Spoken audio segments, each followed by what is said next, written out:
녹취한 목적 자체가 이화영 부지사의 한번 진술을 번복시켜 보려고 하다가 번복을 만약에 못 시키게 되면 향후 벌어질 이재명 대표 재판 때 이 녹음 파일을 몰래 쓰려고 한 것이 아닌가 하는 합리적인 의심이 들거든요.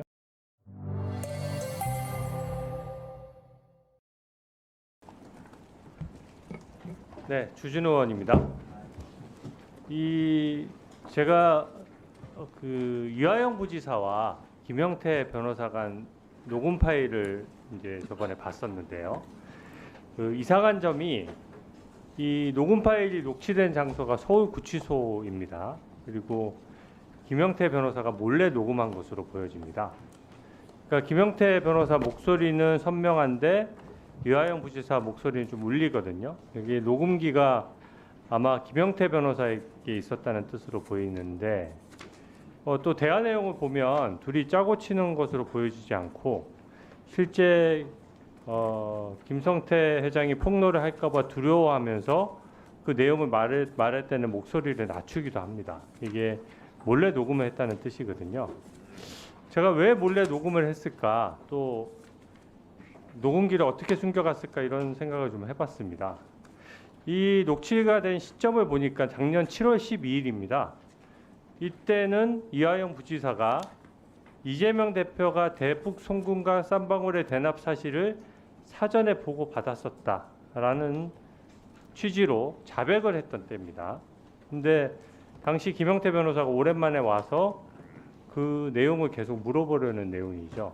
그래서 대화 내용을 보면은 제가 느끼기에는 이화영의 변호사로서 이화영 부지사를 방어하려는 게 아니라 이재명 대표를 위해서 내용을 파악해서 진술을 번복시키려고 노력하는 게 느껴져요. 근데 저는 이 법무부의 주요 업무 중에 변호사에 대한 관리 감독 업무가 있습니다. 그렇죠, 장관님? 예. 네. 저는 이렇게 몰래 녹음한 것은 의뢰인과의 신뢰를 저버리는 것일 뿐만 아니라 이 목적이 이제 녹취한 목적 자체가 이화영 부지사의 한번 진술을 번복시켜 보려고 하다가 번복을 만약에 못 시키게 되면 향후 벌어질 이재명 대표 재판 때 이 녹음 파일을 몰래 쓰려고 한 것이 아닌가 하는 합리적인 의심이 들거든요. 그게 아니면은 변호사가 자신의 의뢰인과의 대화를 몰래 녹음한다는 것은 통상적이지 않은데 어떻게 생각하십니까? 장관님께 여쭙습니다. 예. 네. 통상적으로 변호인이 의뢰인과 대화하는 내용을 허락 없이 녹음하는 경우는 흔치 않을 거라고 생각합니다. 네. 그 이후에 이제 8월 8일에 김영태 변호사가 이화영 부지사 재판에 변호인으로 출석했는데 이게 언론 보도가 됐습니다. 출석해서 아마 그때까지도 이화영 부지사 같은 경우에는 기존에 이재명 대표한테 사전에 다 보고했었다라는 진술을 계속 유지하려고 했던 것 같아요. 그런 상황에서 갑자기 변호인으로 출석해서 재판부에 대해서 기피를 신청하고 또 이화영이 작성했던 진술조서, 즉 이재명 대표가 대북 송금과 쌍방울 대납 사실을 보고받았다고 진술한 그 조서에 대해서 증거 부동의를 막 혼자서 했어요. 근데 정작 재판받는 피고인인 이화영 피고인은 왜 김영태 변호사가 내 사전 허락도 득하지 않고 허락도 받지 않고 왜 이렇게 혼자서 독자적인 변론 활동을 하느냐라고 선을 긋게 되죠. 그러면서 변호사로서 이거를 사임을 하고 그 재판정을 퇴정하게 됩니다.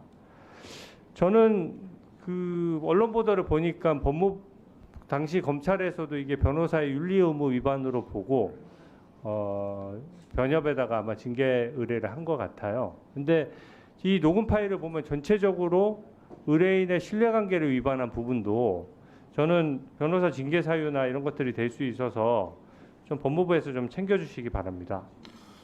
예, 징계 사유도 되지만은 형의 집행 및 수용자 처우에 관한 법률에 따르면 외부인이 시설 내에 전자통신기기 반입한 경우에 형사처벌 규정도 있습니다. 네. 그 부분도 저희들이 검토를 하고 있는데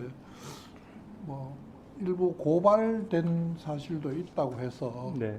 수사가 시작되면 저희들이 잘 지켜보도록 하겠습니다. 예. 어차피 법무부가 구체적인 사건에 대해서는 관여 안 하는 것이니까 예. 전체적으로 균형 있게 수사가 될 수 있도록 이렇게 챙겨주셨으면 하고요.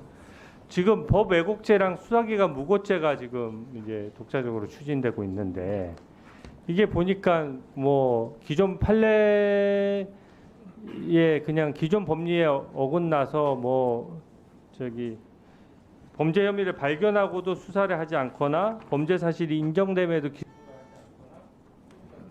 네. 증거 해석, 사실 인정, 법률 적용을 왜곡하거나 그 정을 알면서 묵인한 경우라고 되어 있어서 일단 법 조문 자체가 너무 추상적이고요. 예.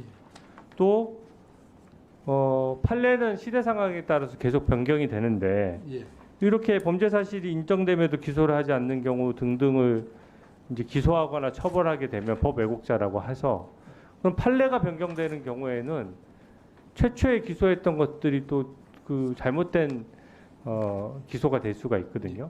저는 이 부분은 검찰의 중립성, 중립 의무를 지키는 데 있어서 굉장히 핵심적인 부분이라는 생각이 들고 법 왜곡죄나 이것에 대한 좀 견해가 있으면 좀 한번 밝혀주십시오. 사실은 법 왜곡죄가 뭐 죄형 법정주의를 택하고 있거나 아니면 직권 남용이나 직무유기와 같은 범죄 행위가 구성 요건에 없는 나라들이 주로 채택하고 있는 것이 아닌가 생각이 되고 또 그 부분도 사실 인정을 최종적으로 하는 법관을 대상으로 주로 하는 내용으로 알고 있는데 우리 지금 입안된 내용을 보면 법관은 빠져 있고 위에 보면 다양한 기소와 사실 최종 판결에 증명을 요하는 정도도 다른 합리적 의심을 배제할 정도가 아닌 상당한 의심이 있으면 기소를 하는 검사에게 너무 가혹한 거 아닌가. 그러면 생각이 다른 경우는 기소를 아예 할 수 없다는 부분인데 의원님들께서 걱정하시는 것은 이런 케이스는 기소를 하고 이런 케이스는 기소를 안 한 게 문제라고 말씀하시는데 그 부분을 과연 이 법왜곡죄라는 죄가 들어온다고 그게 해결될 수 있을까? 그 구성 요건의 모호성이나 이런 부분에 뭐 좀 여러 가지 문제가 있는 것이 아닌가 생각합니다. 저희들이 입법 논의가 되면 의견을 적극적으로 개진하도록 하겠습니다.